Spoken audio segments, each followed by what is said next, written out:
Hi everyone, so I found this skull in the drawer and it's very boring and I wanted to see if I could improve it. This started off as just a white porcelain type paint your own skull tea light kit from the craft store. I turned it into this one and I've never been 100% happy with it, so I decided to sculpt it on top of it and see what I can turn it into.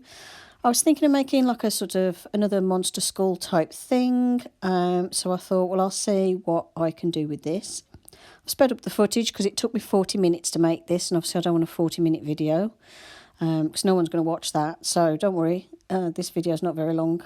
And so I started off by using some Super Sculpey and redoing the eye sockets because obviously this is very simplified and child friendly. And what I wanted to do is do something that looked a bit more detailed and had a bit more of skull features, like a brow bone and eye sockets that aren't sort of leaning back as they are on this sculpt. With the Super Sculpey, I do find it sticks quite well to this because this is like quite an absorbent surface. If you do have problems with getting the Sculpey to stick, you can use some bacon bond underneath and that will make it stick quite well. So I started off by focusing on the eye sockets. I do add more to these later on. This is just like the basic start. I didn't have like a specific plan when I started this, so it's something where I started off having a rough idea, but no basic firm plan, and then it develops as I create. That's just the way I like to work. So as you can see, I've added a bit to the cheekbones as well. I also add some to the nose because I want to make the nose stick out a little bit more because it was a bit too flush with the cheekbones. And what I'm doing here is just building up those cheekbones a little bit more.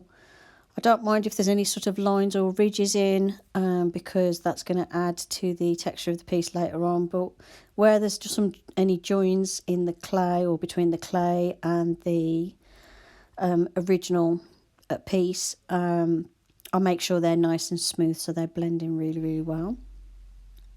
Once I've finished adding all the details, as you can see here, I use my heat gun to set the clay. When the clay is quite thin like this, you can set it with a heat gun.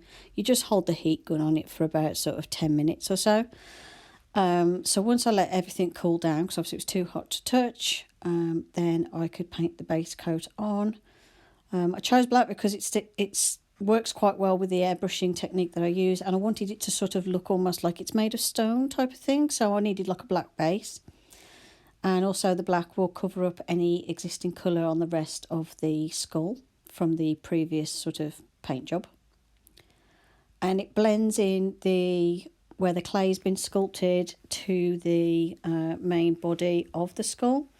It just helps make sure everything is nice and uniform in colour. And it just makes life a lot easier later on. So here I'm working while the clay is still a little bit warm because it makes the paint dry nice and quick. So it's a nice way to get it to set quickly. Also, I did use the heat gun again afterwards because I've got one of the horns I hadn't heated up enough. It was still a bit soft. And also just to dry off some extra paint that I'd applied. And as you can see, it really helps to blend everything in and make it one uniform piece. I wouldn't recommend putting a candle in this after sculpting over it. I don't know if that would work very well, not with the paint and everything. So what I'd recommend is if you did use this as a tea light holder after you've done something like this, is use like those little LED tea lights or put some little fairy lights inside or something. I'm not going to worry, I'm just having it as like a sort of sculpture thing on my desk.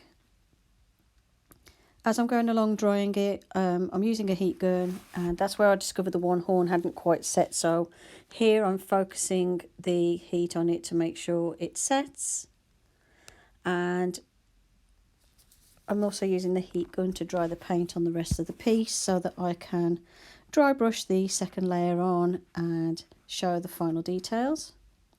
This was the quickest part of the process. The part that took most of the 40 minutes was the sculpting process. I could have added some details to the back, but I didn't feel it was really that necessary because who's going to look at the back of the sculpture? But if you wanted something that could be viewed from, like, you know, all the way around, then you could sculpt some details onto the back as well to bring it all in line and make sure it matches the front. But I didn't worry too much about that. As you can see, I go about halfway and then that's where everything blends in. So I'm using the heat gun now to dry off the paint so that I can actually touch the piece to do the next layer. And I'm also focusing some of the heat on that little spike that hadn't quite fully hardened. Well, that's what I like about this super sculpty stuff, is you don't have to leave it for 24 hours like you do with epoxy sculpt or anything. And I find it takes texture a lot better and holds it a lot better. So I can do a lot more with it.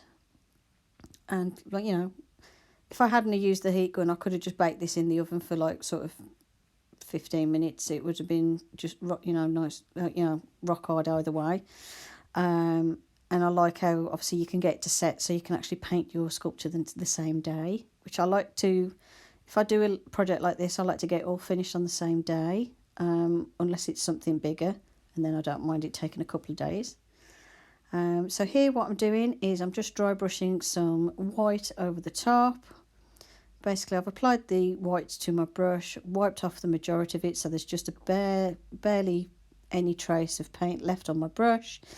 And then using firm, quick motions backwards and forwards, I'm applying the paint from the brush onto the piece. And when it was done, it looked like this. Hope you enjoyed the video. Thank you for watching, and I'll see you in the next one. Bye for now.